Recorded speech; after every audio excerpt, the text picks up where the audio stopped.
By now, you've probably heard every rumor under the sun about Justin Baldoni's battle with Blake Lively. Those tense interactions on set, the unexpected lawsuit bombs, and the endless social media speculations that have turned the whole thing into a Hollywood spectacle. Let's cut right to the chase, because at this point, nobody needs a long-winded recap of how these two ended up at each other's throats. The bottom line is, Justin Baldoni seems to have been dropping warnings all along.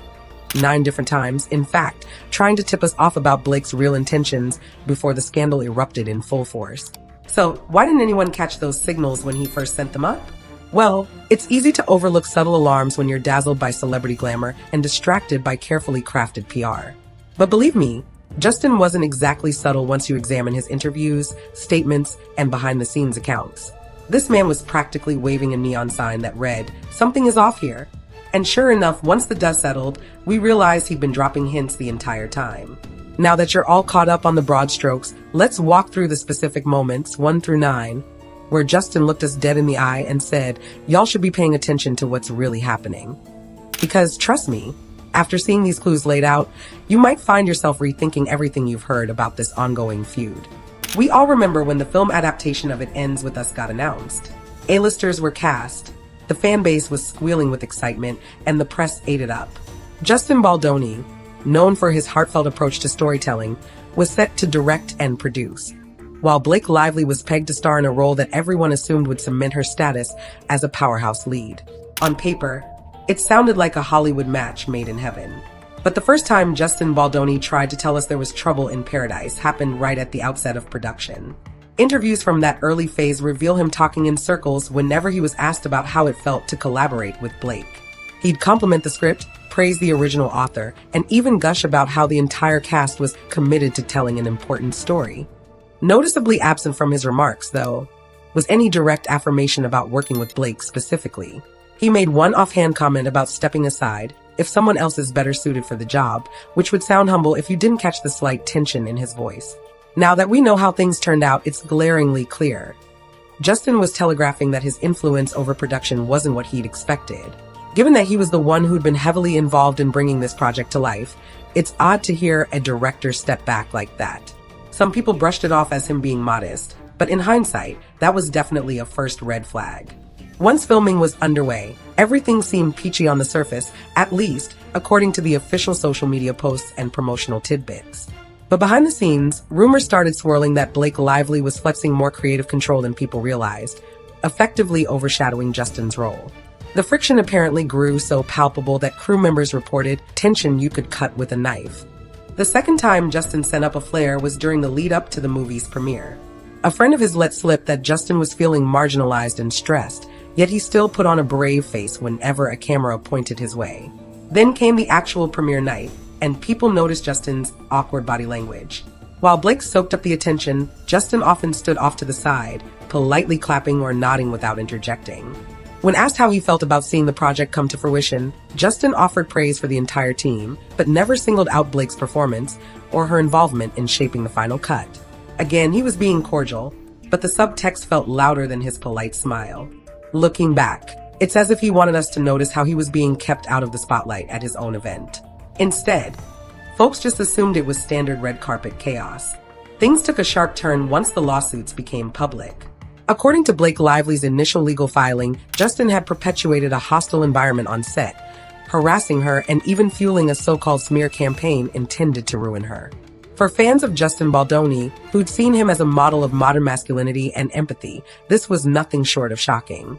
Could the man who spoke passionately about respect and vulnerability really be the figure Blake was describing? In that moment, the third time Justin tried to warn everyone about Blake's real motives came from his subdued yet pointed reaction. Normally, a celebrity accused of serious misconduct might come out swinging, issuing counter-accusations or vehement denials. But Justin's initial public response was measured. He said he was taken aback and deeply saddened by Blake's claims. That's the language of someone who knows the narrative is being twisted, but doesn't want to engage in a brutal back and forth, especially if he sensed that the person accusing him held significant sway with big Hollywood players.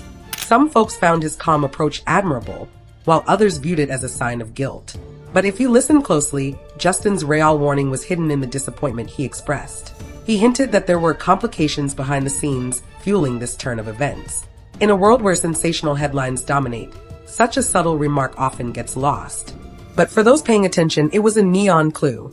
Something bigger was at play than a simple personal falling out. With lawsuits come investigations, and with investigations come internet sleuths eager to dig up every old interview or social media post that might hold a clue. As watchers pieced together the timeline, it became apparent that Blake Lively had been making little power moves since day one, sometimes contradicting Justin's decisions on set or delivering unsolicited creative inputs that took precedence over his. All the while, Justin continued the promotional rounds, taking interviews and making public appearances, but there was a noticeable restraint in his words. The fourth time he tried to blow the whistle happened in a short interview snippet, where he was asked how it felt to collaborate with a high-profile actress like Blake. Instead of gushing about her star power or praising her professionalism, typical niceties in Hollywood, he talked about team dynamics and how sometimes leadership roles overlap in ways you don't expect. He didn't name names, but it was obvious to anyone paying attention that he was alluding to problems with lines being blurred. Typically, a director in full control wouldn't have to mention these overlaps so diplomatically. Justin sounded more like a man, explaining away tension that he wasn't quite allowed to voice openly. It was the kind of statement that would have been overshadowed by bigger headlines, but in retrospect, it reads like a direct hint of the turmoil brewing on set. The meltdown ratcheted up a level when two unnamed actresses joined Blake's legal battle, alleging Justin had mistreated them as well. Rumor has it that those actresses could be people like Jenny Slate or Isabella, both rumored to have had interactions with Justin on the set that weren't exactly warm. However, some conflicting receipts emerged. For instance, one actress Justin worked with had thanked him effusively for creating a safe and welcoming environment. That letter didn't exactly line up with claims that Justin was a menace. Here's where the fifth time Justin sounded the alarm creeps in. A couple of outlets obtained quotes from him, or at least from people close to him, stating that large interests with deep pockets were stoking the flames. In simpler words, he was trying to say that these allegations didn't come out of thin air. Someone with influence might be orchestrating or encouraging them. Rather than name Blake directly, Justin mentioned powerful forces, but come on, you didn't need a detective to fill in the blanks. The sixth time was even more direct, if you knew how to interpret it. Justin was overheard in a private conversation with a sympathetic colleague, saying something like, "This is exactly why I kept my head down initially. I knew it could be weaponized."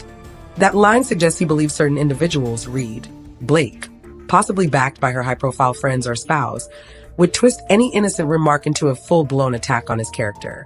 Essentially, Justin was cautioning us not to take everything we heard at face value, particularly if it came from a star with far more money and connections than he had.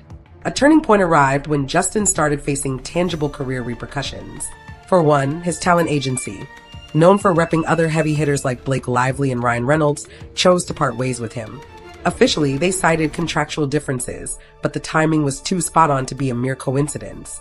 Dropping a lesser-known client in favor of an A-list couple is standard in a place like Hollywood, but it was still a harsh blow. In response, the seventh time Justin lifted his voice with a huge warning was through a courageous countersuit. Filing a lawsuit against someone with as much power and star wattage as Blake is akin to walking on hot coals. Financially, it's a massive risk. Yet Justin did it anyway, implying that the truth needed to come out, even if it cost him dearly. He teased evidence, saying he'd kept records and communications that would clarify certain misunderstandings. That's basically code for, I have receipts and y'all better be ready to see them. By taking that bold step, Justin was practically screaming, "I've been warning you from the beginning. I have nothing to hide." Had he been trying to pull a quick one, he might have quietly settled or gone off the grid. Instead, he chose the path that said, "I'm tired of staying silent." The question was, would the public finally hear him, or would they remain dazzled by Blake's side of the story? At this stage, the lawsuits were in full swing, dividing the entertainment world into Team Blake and Team Justin. Hollywood bigwigs, agents, producers, even some philanthropic organizations lined up behind Blake, a proven box office draw. Suddenly, all that talk of Justin's emphasis on respect and empathy got overshadowed by a single narrative: he's not who he claims to be. The eighth time Justin waved a big caution flag came when he lost a major award that recognized him for championing women's voices. That particular award had been announced shortly before the lawsuit flared up, acknowledging Justin's public stance on equality. But the minute the scandal gained traction, the awarding entity revoked it, stating they wouldn't stand by someone accused of the things Blake had laid out in her legal docs. Rather than lash out, Justin expressed deep disappointment, saying something to the effect of, I wish people would wait to see all the evidence. This heartbreak was more than mere frustration. It was a warning that high-profile allegations can dismantle someone's entire track record overnight, even if those allegations haven't been proven in court. Justin was reminding everyone that in the court of public opinion, accusations alone can be enough to destroy years of goodwill. Finally, the ninth time arrived with one last devastating blow. Personal betrayals from within Justin's own circle. Longtime friends, collaborators, even podcast co-hosts began distancing themselves, likely fearful that aligning too closely with him would damage their own reputations. One prominent co-host publicly severed ties, issuing a statement that basically implied, "We must hold people accountable," without giving Justin a chance to defend himself fully. Imagine watching folks you once trusted jump ship, simply because they see the storm clouds forming around you. That's exactly the alarm Justin was sounding. The influence wielded by a star like Blake, combined with her high-profile marriage and robust network, could systematically dismantle not just a man's career, but his personal support system, too. It was less about him complaining, more about him saying, "This is how Hollywood works, y'all.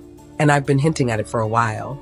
When you take all 9 of these warnings together, it becomes painfully clear that Justin Baldoni wasn't blindsided so much as he was steadily backed into a corner. From the earliest days of production to the moment he lost allies and endorsements, he'd been whispering, and eventually shouting, that a powerful star was maneuvering behind the scenes to control the narrative. Whether you see him as a casualty of Hollywood politics or believe he's partly at fault for letting things get this far, there's no denying he left breadcrumbs telling us he knew what was coming. The lawsuits are still ongoing, and new revelations could emerge at any point. Maybe there's more evidence on Blake's side that we haven't seen, or maybe Justin has even more jaw-dropping receipts tucked away. One thing's certain, the Hollywood rumor mill isn't slowing down for either of them. People love a juicy feud, and this fiasco shows no signs of stopping anytime soon. Even so, Justin isn't going down quietly. With financial backing from unexpected corners and a mounting sense that some fans are starting to question Blake's shifting stories, he's made it clear he's here to fight. The real question is whether the public's appetite for gossip will overshadow any facts that come to light. Sometimes all it takes is one big revelation to turn the tide. Other times, the star with the deeper pockets and stronger connections wins by default. Now that we've laid out every moment Justin tried to signal that Blake might not be the innocent star she appears to be, you can decide for yourself whose story holds the most weight. Was Justin a victim of a powerful actress exerting control from day one? Or were these subtle warnings just a byproduct of normal Hollywood tensions blowing out of proportion? Whichever angle you choose, the lesson remains. Never underestimate how far influence, star power, and a carefully orchestrated narrative can go in shaping public perception. Thanks for supporting the Gossip Wire. If you made it this far in the video, make sure to like and subscribe for more of the hottest celebrity news online.